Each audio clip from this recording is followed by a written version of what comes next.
Hey everyone, my name is Raybees and I recently hit Diamond after 11 years of playing League of Legends, and so I wanted to share my thoughts and any tips I had on how you can get the same rank. I know a lot of people have been struggling to get Diamond for whatever reason. You've been playing the game for a long time and you don't know how to climb, or you feel like there's nothing in your control or whatever.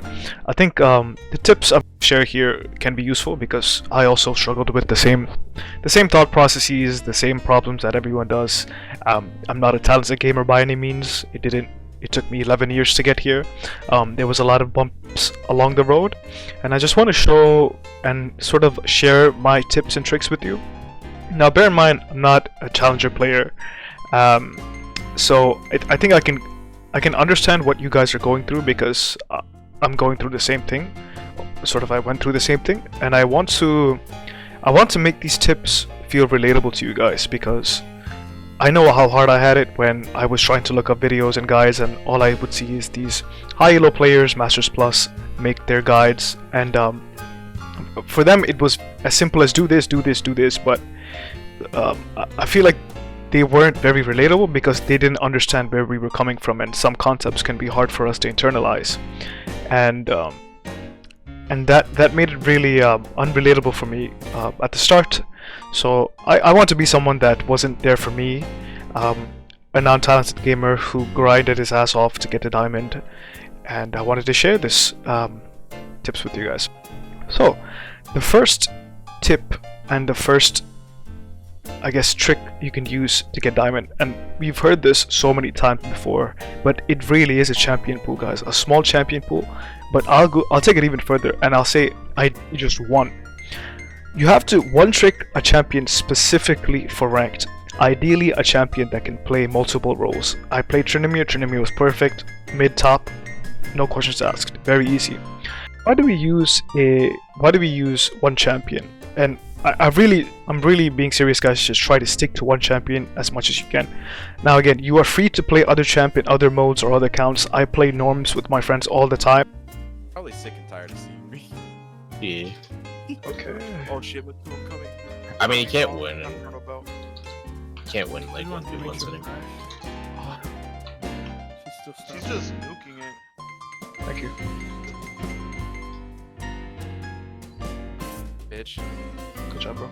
The time, and I just champion hop from all I do is just champion hop. That's fine, but on your primary climbing account, you need to really stick to one champion. What this does is that it sort of streamlines your journey, and you don't spend time learning useless stuff that won't help you in your climb.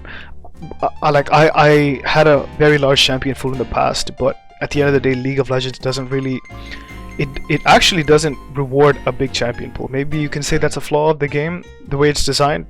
I tend to agree. I thought I was a more holistic player when I was hard stuck in Platinum 2, but I can play multiple champions at a Platinum 2 level. Now it's not the case. I just one trick Tryndamere. I can only play Tryndamere at this point, but I can play it at a D4 level, and look at that, I got rewarded with D4. I said of the game, guys, there's no changing it. You have to one trick a champion in order to climb, or just make it excruciatingly small. Now, a quick tip on secondary picks. For Tryndamere, my secondary pick was actually Garen. So if I didn't get Tryndamere, I'll just play Garen mid. So there's two facets that go into secondary picks. One, ideally they have to be easier than your primary pick because you're not gonna play them as much. So you might as well make it easy. So you don't need as many reps on the champion to get good. Like if I'm playing Tryndamere and my secondary pick is like Kiana, that's not gonna work because Kiana is like, you need to put a lot of games on her. You need to put yourself in very different situations and like learn how to play out of them, and that requires a lot of games. And so like there's no way you're putting Kiana as a secondary pick. Ideally it should be easier, and secondarily I was thinking it should be a playstyle that complements your main champion. If I'm playing Tryndamere mid, right, and like this is a very unique split pushing style, which Garen also has a very unique split pushing style, especially when played from mid lane. They have a lot of similarities in that case. If I was playing something like Orianna, say my secondary pick was Orianna, it was my AP pick, right? Orianna plays very differently from her Tryndamere. There are very different reference points you're looking for. There's very different ways you play fight. There's way different ways you play lane. It's much different, and the skill sets you learn with Tryndamere aren't really translated. When you're choosing your secondary champion, make sure the skill set that you use translates over. So I told you guys, now I'm trying to climb to diamond with Diana, right? Diana is my primary pick. My secondary pick is actually Malphite mid, AP Malphite mid. I mean, I can change it to armor stack if I want to, but AP Malphite mid. It's literally the same champion. It's literally burst engage just like Diana, and it's as easy of an easier champion than Diana. I'm making it very simple, making it very concrete. Like I'll play my Yasuo and my Aurelia in my normals games with friends, so I can impress them. Okay, when it comes to ranked, there's the only thing that impresses people with the rank is like actually getting the rank. Like you can say that yes, an Aurelia player is technically more skilled than a Garen player, right? But if the Aurelia player's heart stuck E2 and the Garen player's Diamond 4, at the end of the day, you're just coping if you think like not getting that. Like if you think you can play hard champions and use that as an excuse to not get the rank, you're just coping at that point. Okay, like you need to make the journey as easy as possible for you, especially if you've been stuck under Diamond for years on end. Okay, extremely important. Don't feel like you have to play hard champions to like maintain this ego, maintain this like status within your friends. At the end of the day, if you're Diamond and they're not, they need to shut the hell up, basically. So I've struggled with keeping up with champions in the past. I tend to meta hop around. This has happened on previous seasons. So at some point, like when I was getting frustrated with Tryndamere's playstyle, and I could feel the itch to like change up and like change champions, I told myself that this split would be a success if I simply stuck to champion without dropping him and picking up some meta champs like I actually do. The point of this is it actually gave me another facet to the split where it's like it's not about even getting diamond anymore, because for whatever reason, if I couldn't get diamond, the fact that I could just stick with Tryndamere without losing my brain is already a success. It's a huge success because like it's a skill that I would learn to develop sticking to a champion, which I didn't have before. If you struggled with sticking to champions, allow yourself to have this goal. It will set the foundation for your climb. It is extremely important you learn to stick to champion. If you pick a champion at the start for whatever reason, stick to it at least for the end of the split. Maybe you can change it at the end of the split, whatever, but at least stick to it for those 3-4 months. If you're worried about that you'll be wasting time if you don't climb, you're dead wrong. You have to learn to stick to champions. It took me damn near 11 years. Out of those 11 years, if I just spent a few months just learning to stick to a champion, my climb could have been halved. Like I could have gotten here in 5 years instead of 11, guys. So it really is important to learn to stick to a champion. Okay, champion pool, that's number 1. Number 2, and this is where most of my gains came from. And this concept is basically champion identity, learning what your champion does. So in order to climb, you really need to learn how to climb with how to win with your champion. You really need to learn how your champion wants to win. This you'll have to watch high elo players, you'll have to read guides, you'll have to do the whole shebang, probably get coaching. But you really need to have an understanding of what your champion is looking for in the game, and you need to try to hit those objectives, those mini games, if you will, every game. That's basically the point. For example, on Trin, I was looking at from champion select. I would look at their solo laners. Okay, like can I beat them in side lanes? I'm Tryndamere, so most of the time it is yes. And then I'm trying to like play my lane in a way. I keep an even lane state, and I would play my lane in a way where I can get to the side lanes unperturbed. Basically, get there without falling too far behind, getting there. And then just really opening up the game, just splitting up the map using Tryndamere. So this is the Tryndamere mindset I had, this split push mindset, because Tryndamere is a split pusher. You want to play like a split pusher, and you sort of have to like adapt your playstyle to the champion. At first, I really struggled, and when I mean really struggled, I played 143 games of Tryndamere this season. For the first 100 games, I was convinced that he was some sort of late game assassin, so I would just build full crit on him and try to like assassinate carries with Ghost and Ultra whatnot.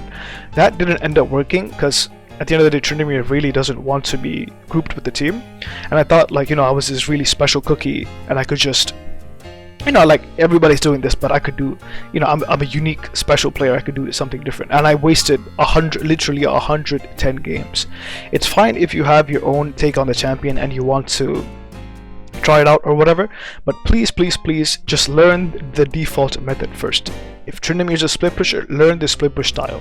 Try playing him as a split pusher and go on with that. If Diana is a burst engage assassin, play her as a burst engage assassin first. Learn how she works, and then if you want to try some weird split push build with Nashor's Tooth, then like Riftmaker or whatever, go ahead, do that. Right? After I stopped being all cute and fancy and really doubled down on Trinimir's win conditions as a split pusher and fully internalized the split push mindset is when I literally skyrocketed from E2 MMR, which I was stuck for like 6 weeks straight. I went from E2 straight to D4. All because of I understood champion identity, what the champion wants to do, and how to get there. What things to look for to get there every single game. So I explained you guys his Trinimir mindset. Trinimir is quite a unique champion. Split push mids aren't very common. So I'll tell you what's going through my head as I'm trying to learn Diana right now. With Diana, I want the lane to be pushed into me so I have more room to run down and kill them. I want Sorks and Alternator ASAP, and in Champ Select, I make a note of who my targets are and what can stop me from killing these targets. So if my target is a Jinx, I want to make sure, like, oh, do they have a Janna, or do they have a Braum, do they have a Shen, you know, any CC that can stop me. I'm constantly going through these things in my mind, so when I do get to the game, I know, okay, this is my clear one condition, this is what I need to do, this is who I need to kill, this is the spells I need to look out for in order for it to make it happen. You're constantly looking for ways to make your champions useful, and you're playing to your champions win conditions. That is extremely crucial. It doesn't matter if you can play 50 champions at an Emerald 2 level. If the game doesn't really care about that, the game only cares about specificity and specialty. So it really is about that one champion you can play to a D4 level. If you keep playing that champion, you'll get D4. You're higher ranked than your friends that are constantly have this huge, enormous champion pool. But they're stuck in a particular rank. Understand, guys, that ranked gameplay is its own journey. If you look at pro play and you try to like have all of these pocket pigs and whatnot to climb, that it just doesn't work in ranked. For Clash, you can play with your friends and you can try out different comps. For customs, if you play customs with your friends, you can have your pocket picks or whatever and try to impress your friends that way. But if you're trying to impress your friends, or if you want a specific rank, you have to obey the rules of ranked, which is play 1 to 2 champions, get really good at them, learn how to win with them, and that's how you climb. The same way you have to respect the rules of a champion that you're trying to climb with, you have to respect the ranked game mode itself. It's fundamentally different. Versatility, champion versatility is not rewarded. Okay, it is very important. I'll put it to you guys like this, right? Getting diamond is like clearing an extraordinarily difficult dungeon in an MMO. Let's say it's a solo dungeon and you have to clear it, but it's very hard. You pick your character, and this makes sense why you have to stick to one character, because if you keep switching out characters, you're not going to get anywhere. You pick one character and you practice clearing over and over again. You die over and over again until you learn all the skills you need to clear that dungeon. And once you finally clear that dungeon, you'll get your rank. It's just that simple. Put it to you like this, right? If I put you, let's say you're a silver player, you've been hard stuck silver for your entire life. If I put you in iron, it won't take you that many games to climb out. Why? Because you have the silver skill set. There are some things you already know how to do to climb out of iron, right? But that's literally the same way how you climb every rank. You just have to develop these soft skills, and these skills become permanent within your gameplay, and you just automatically, like, you just climb without thinking because you've internalized these skills. Like, and champion identity plays a huge part of this. Once you internalize your champ identity, what things to look out for, how to play certain scenarios, you'll just climb it. It is what it is. Like, once you make these skills permanent within your gameplay, there's no other way but up. It really is that simple. Just like, if you put me in silver, I'll get to diamond eventually. If I put you in iron, you get back to silver eventually. It's all about getting those skills up. And as far as getting those skills up, there's a very important topic, and it's our last topic for the day, and it's games per day. mindful practice. This is how you get those skills up. This is how you learn those skills in order to clear that dungeon and eventually get the rank you like. Put it to you like this: spamming games is one of the easiest ways to not learn anything and stay at your current rank for years. You can call this addiction, you can call this, oh, like I'm grinding, I'm putting the games in, but that only works up to a certain point. After that, it becomes negligible and eventually counterproductive. For example, when you go to the gym, you do the prescribed amount of sets and reps for optimal growth, right? You do your bench press, 3 sets, 7 reps, you get it done. You don't push past that often because you don't want to tire out your muscles. You don't want to overwork your muscles, and then you don't want to come back the next day and try to do the same stuff, because at the end of the day you need to have rest and recovery in order for optimal muscle growth. The same is kind of true for League, actually, when you think about it.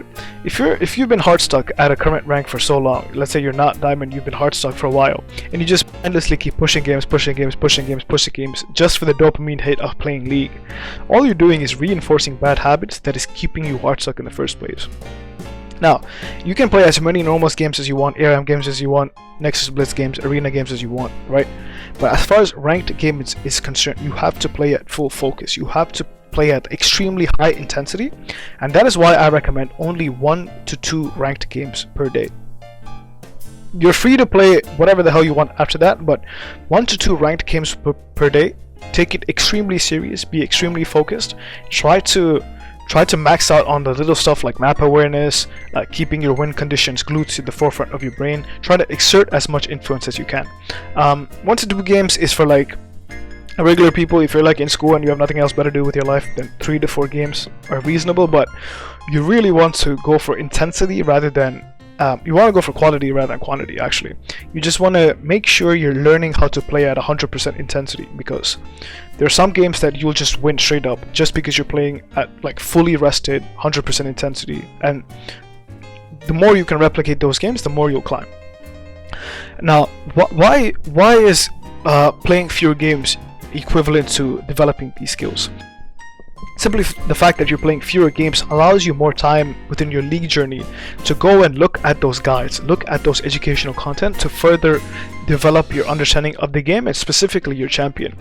If all you do is play games non-stop like an addict, you're just spinning your wheels. Like I said, you're just reinforcing bad habits. I've been there before. I thought like just putting in the games was going to be enough, but at the end of the day I was just coping and I just wanted to play because I was addicted. You have to stop playing at some point and just go back to review or go study. You have to do something to develop those soft skills, and they don't always have to come from just playing the game. Okay? So what we covered through this video is, first of all, a champion pool. 1 to 2 champs, ideally 1, can play more, have a secondary champ that complements your first. It doesn't have to be that many games on it, so make it as easy as possible. Number 2 is champ identity. Make sure you play to the win conditions of your champ, not too high, don't go too far one way, don't go too far the other way. Just play to your win conditions, practice them, have them literally like plastered to your forehead, because that's how important they are. And third, you have to develop these skills to climb. You have to do it through mindful practice, 1 to 2 games a day. And I think one thing you'll realize, guys, is as I'm going through these tips, both tip number 1 and tip number 3 is all about doing less. It's not about doing more, it's actually doing less. You're playing less champions, you're playing less games.